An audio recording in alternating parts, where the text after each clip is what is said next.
Coming up on a special edition of The Weekend View, what's your problem? The co-hosts have some unsolicited advice to work it all out with help from host of the I've Had It podcast, Jennifer Welch. Reese Witherspoon reveals how her relentless ambition almost broke her and why failure is the key to her success. Khloé Kardashian gives her pro tips on how to handle it when you can't stand your sibling's partner. And is the new season of couples therapy saving people's relationships, or are they talking themselves into divorce court? It all starts now on The Weekend View.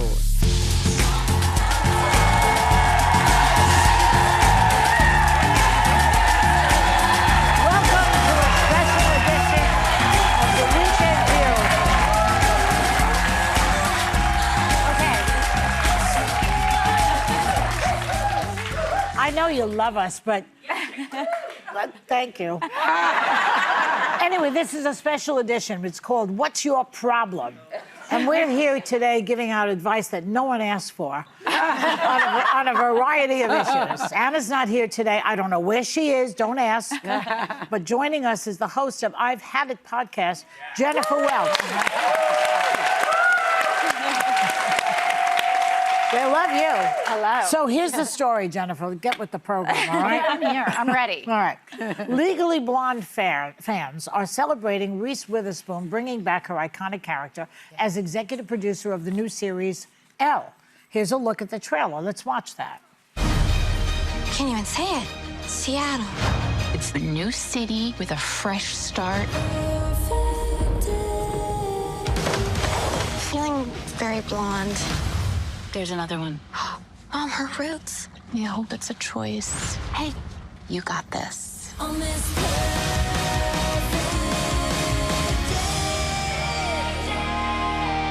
Bruiser, wish me luck. Okay, now the fabulous Reese is also acting and running a billion-dollar media company. Yeah. She's unbelievable, that girl. And she talks about how she handles the pressure on the Harvard Business School's podcast, The Founder Mindset. Let's take a look. Invariably, ambition, you're trying things that are hard. Yeah. Right? And so, by definition, there will be things that you fail at. Yeah, I love it. Okay. I love failing. So tell me, okay, this is remarkable because most people are so scared of failure. A movie that did better than my movie, I want to know why. Right. And then I get this great piece of analysis. I never go, ugh, poor. I don't have a poor me face. I go, why? Let's talk about it. Oh, wait, you're totally right. I missed that. Yeah. That was tone deaf. I shouldn't have done that. Right. I should have done that. So let me ask you, so do you totally agree with that? Do you feel like failure is a good thing? In a way, it is. I do. her. I think you learn much more from failure than success. Explain. I mean, I've been fired. I got fired from CNN. I got fired from my waitressing job at Fridays. You spilled a blueberry blintz on a guy in a I did. I suit. spilled food on somebody. Yeah. She'd had a big night the night before. And I was hungover. But you also lost Jeopardy. I lost Jeopardy. Thank you, Joy, for reminding me of that. You said you embraced failure. I'm only helping you. But all of those failures, I just look at them as growth moments. You know, I self-flagellate a little bit and beat myself up. But for the most part, I'm like, on to the next, because no is definitely the first answer on the road to yes. And I'm just going to continue. And I think it makes you stronger. And I think, you know, sometimes I do a disservice to my children. So I don't want them to fail. I want them to succeed. But I know that they're going to learn through failure. So Jennifer, how do you see it? I think failure is so important. I've kind of felt like a failure watching the tee up with how successful Reese Witherspoon was in contrast. But I failed at therapy once. I was in the therapist's office. I diagnosed my husband, his parents, his family of origin, his grandparents, the whole family tree. We went on for 10 months. I spent thousands of dollars talking about how messed up my husband was. And then the therapist looked at me and he said, "Why did you pick him?" And I was like, "Is Ashton Kutcher walking in here? Am I being hung? Are you suggesting that I am a problem?" And he was like, "You picked him and you're staying with him." And it was the best, most painful, humiliating moment. But from there, I really started growing and learned a lot about myself. I see. And our marriage got better. Well, and putting failure and success as the two guideposts sometimes leaves out just uncomfortable in between. There are so many times when something like what you're mentioning, the truths that you don't want to look at, the kind of blind spots you skip over and try to avoid. I'd say all those painful things. I start by reacting like anyone would, disappointed. And then the next step is, how do I channel that? Because you can't change it, and just sit and stew in it does nothing. So although I feel very modest next to Reese Witherspoon, she's right. There's a point where you get up, you say, okay, I got the cries out, now let's go. How do I fix it? How do I move forward? And I watched more of this interview. It's worth watching the whole thing. She's just so brilliant. But she says, so why do you want to be in an arena where you could fail? First of all, you're in an arena with somebody who's better than you. So you're in the right place. And it reminds me of like the Teddy Roosevelt, the man in the arena. You want to be somewhere around excellence and people who strive to make you better and want to perform better. And I found that like one of the biggest impediments to success for me was fear of failing. So I often wouldn't want to put myself in a context where I could. And I had to overcome that. Like being on this show, being on television was a huge fear to overcome. But like I would have had so much regret if I hadn't been willing to fail by doing it. Well, you know, I would bring it into the realm of relationships because when I got divorced, I had to go do like you, had to do the work of what did I do? If you don't take the blame for your part in a breakup, you never get better. You just repeat it again. And I think this generation is so risk averse. If you're completely perfect like you, Sonny, then there's no hope for you. Were you going to say something? I think this generation, you're talking about, you know, having kids and not wanting them to fail. They're so risk adverse. They don't really post on Instagram because they're fearful of what a comment might say. Where we were feral, you know, we're just out So making feral. phone calls and drinking out of water hoses and just out all night. And I think that we have to tell our kids, and I know it's hard, but failure and boredom are a part of life. You have to embrace being bored. Being bored is a luxury. Failing is a luxury because at least you had an opportunity. Totally. I'm going to have that. I'm having that Petty pointed. Boring is a luxury. Trademark Jennifer Welch. Put it on a pillow. So the Kardashians have had plenty of doomed relationships. And Khloé was asked what she does when she thinks one of her siblings is with a loser. Watch. Has anyone in your family dated someone you didn't love? Yes. That's the problem with today. Back in the day, you can say everything, and people took it on the chin. Nowadays, you get a cease and desist letter, or I'm suing you for defamation. So I'm not that stupid, but I can pick for Courtney, yes. Kim, yes. Rob, yes. Wasn't anything too crazy for the other ones, or I'm like, ugh, this will pass. So this is like interfering in a family member's bad decision, right? So what do you do about that? I mean, we just talked about this, I believe, in another context. And I say mind your own business, but if it's a family, I might What if it's a kid who always dates people you don't like? Like your kid? Like my son, Do you dislike all of them? I dislike all of them. Then you're the problem. I liked one. And listen, the thing is, I know it's not going to work out. But Sonny, can I tell you something? Because some psychiatrists feel that everybody marries their mother.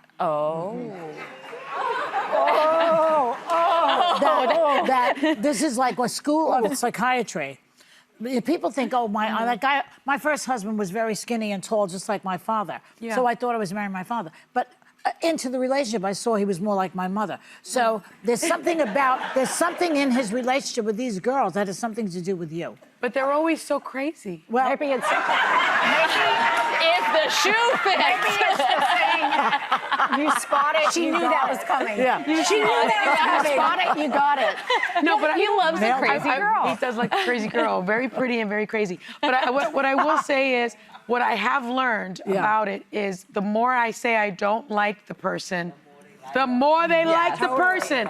So now I've been able to just go, oh, hi, nice to meet you. And then that's it. Here's the I don't think you biggest say problem anything. with this is when you have a relationship, people in a relationship close to you, and there's a breakup. And they come to you and they're like, she is a skank. I didn't like her one bit. She lies. And you're like, I knew it. And then you participate in it. And then 48 hours later, they are back together. There you go. And you are so screwed. That is the worst. You've lost a friend or a family member. I have always just kept it cool because I don't want to make them rush to the crazy. Yeah. And I've really, and it's difficult, but I've really tried to stay out of my son's life. Don't you find with a kid, though, when they come to you with their problems, that they really don't want any feedback? They just want to vent. Correct. Yeah. They just want to fetch and vent about whatever it is, and they don't want to hear what you have to say. But sometimes they want acceptance. They want like you to like the crazy person, and you're like, no, she's flying her freak flag, and I can see it.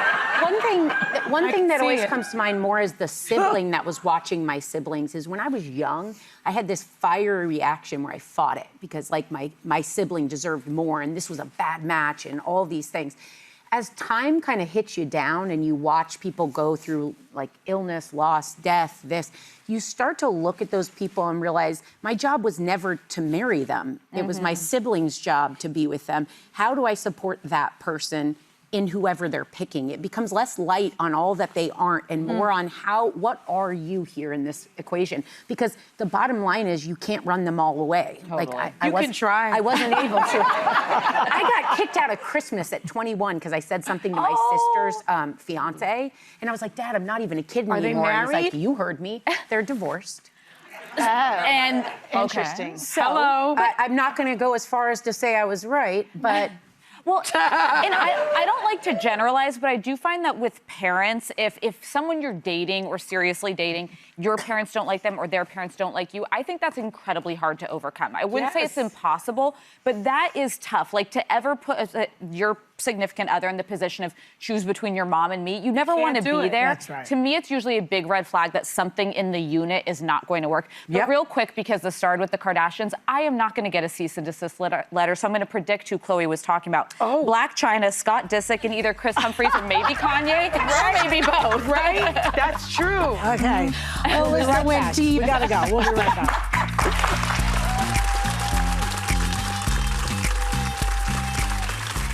The Weekend View is sponsored by Rock Skincare, clinically proven and dermatologist recommended.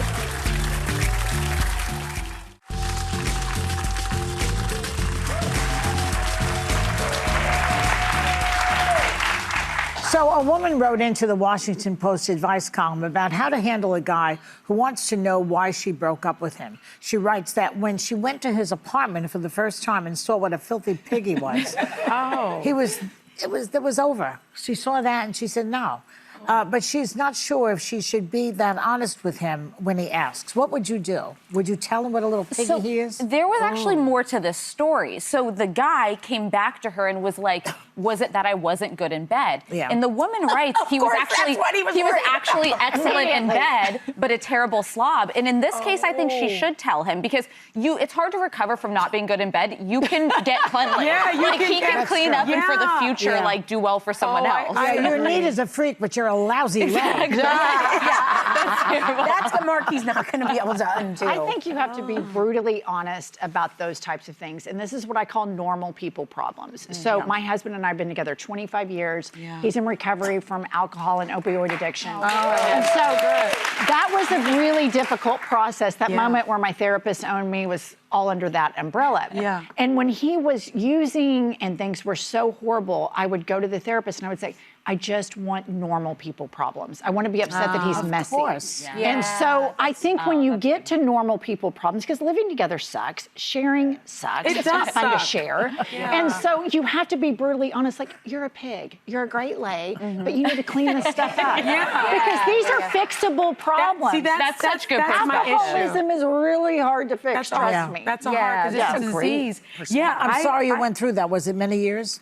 Yeah, he relapsed. Relapse is a really common part of it, but so he relapsed a couple of times, and it was brutal. But I have to say this: I'm a better person for it. It caused me to really dig deep and be more accepting, less judgmental. And alcoholism and drug addiction affects everybody. It affects every family. And so I think you have to be open about it and normalize it and take away the shame from it and embrace normal people problems. They are a luxury. Amen. Well said. But she and her husband are both babes because I stalked them on Instagram. So you both look great. You're amazing. Thank you. He's sober and he has done a huge glow up. You guys look so happy. You know, I was going to say don't tell him anything, but you're right. It's just a real people problem. He can, if he's so great in bed, then just like hire someone to clean or something, right? Like, You can fix You can those fix it things. that. Because if he does it, if he has to ask, he's not seeing how gross it is. Mm-hmm. You Yeah. know? So like letting him know. But teach a man to fish. Tell him to clean up his own space. Are you swimming, Alyssa? What are we doing with our hands?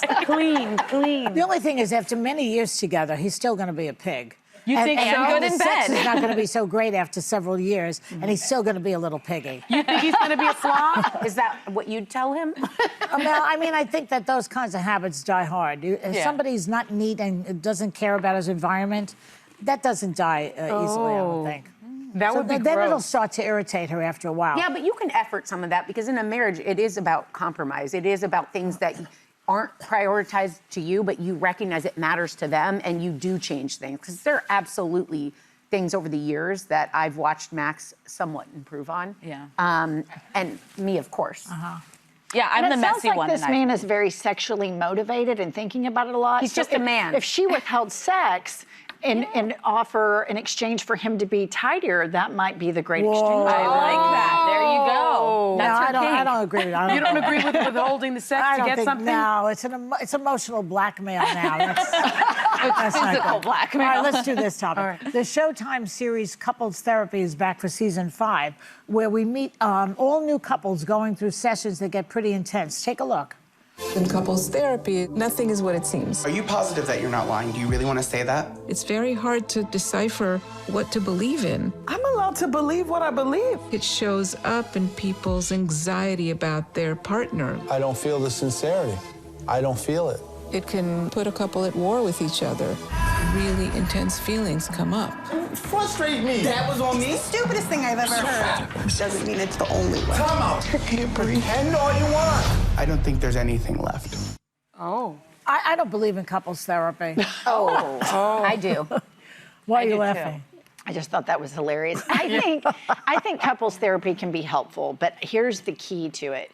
You have to go individually to the same therapist. Yeah. So Jennifer would go, I would go see the same therapist. Josh is my husband. He would see the same therapist. Then we would do a joint.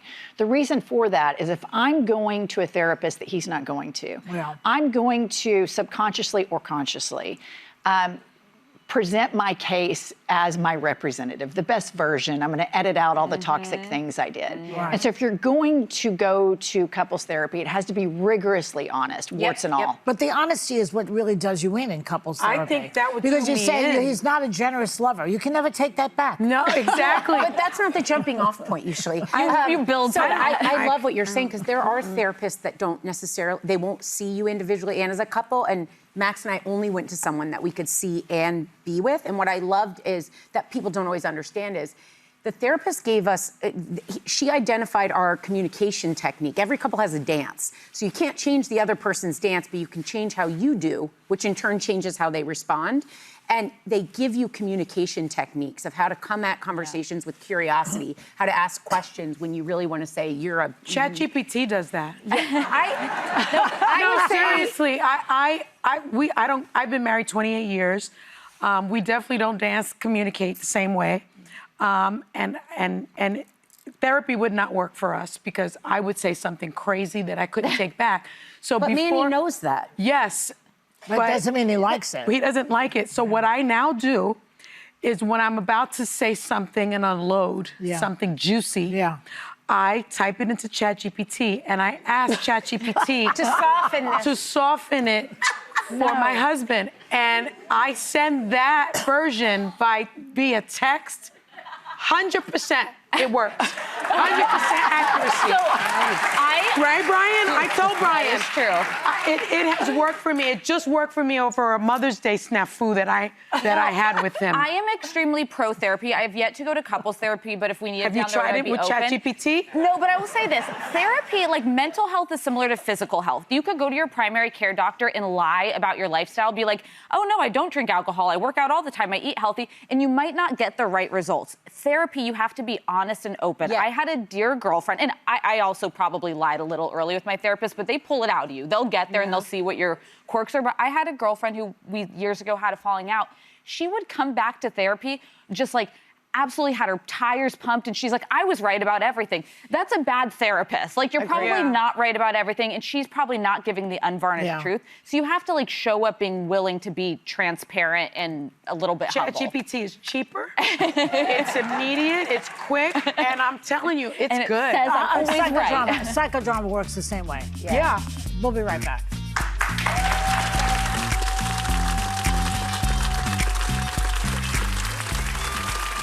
The Weekend View is sponsored by Rock Skincare, clinically proven and dermatologist recommended.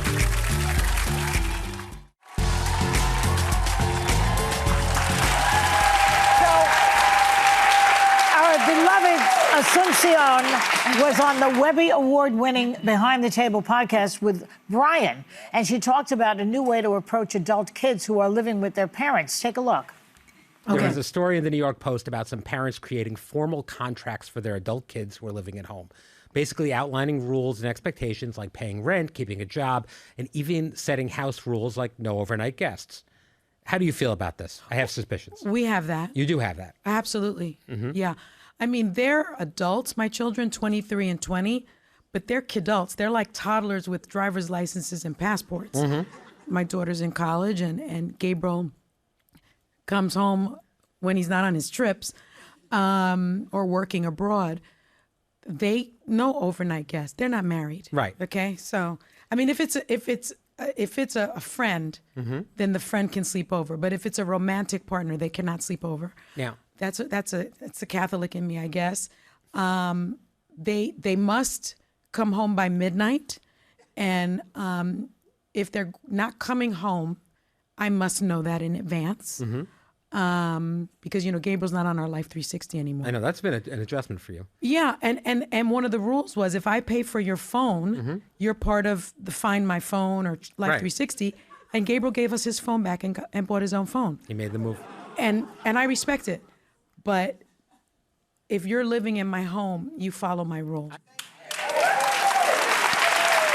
So, the problem with what you're saying is that they're not going to do the deed in the house, but they'll do it in a car. They're going to do the deed in the house if I let them. Well, they're going to do the deed anyway, somewhere else, is my point. Do it somewhere else. At least you know where they are. No, I don't like it. I don't think she wants to know where they are or what they're doing. How many children do you have? 2 sons, 19 and 23. Same ages. And if a girl sleeps over, I'm fine with that. Because What? Yes. You're the cool mom. Well, in the room, in the bed? Totally not my business. They're doing it anyway, and I don't want them out Your driving sons are late one at night. pregnancy away from ruining their lives. No, because I've taught them about safe sex. They're going to do it regardless. And so I don't want them out at night at midnight with all the drunk drivers. Me. I tend to agree. They're doing it. They're doing it. They're not. Yes, they are. You are in denial. So you just can't detach from your babies. Yeah. I'm fine with it. We are too. Sure. I mean, if it was agree. a different You're girl fine with every it? night, And I have would be a like 3-month-old, and I'm fine with it. I But I do sometimes look at my baby, and I'm like, there's no way this angelic baby in 18 years is going to be stealing beer from my fridge, but he totally is going to be, and I need to make peace with that. So Behind the Table streams wherever you get your podcasts or watch us on YouTube. Our thanks to the lovely Jennifer Welch for guest hosting. Have a great day, everyone. Take a little time to enjoy the Weekend View.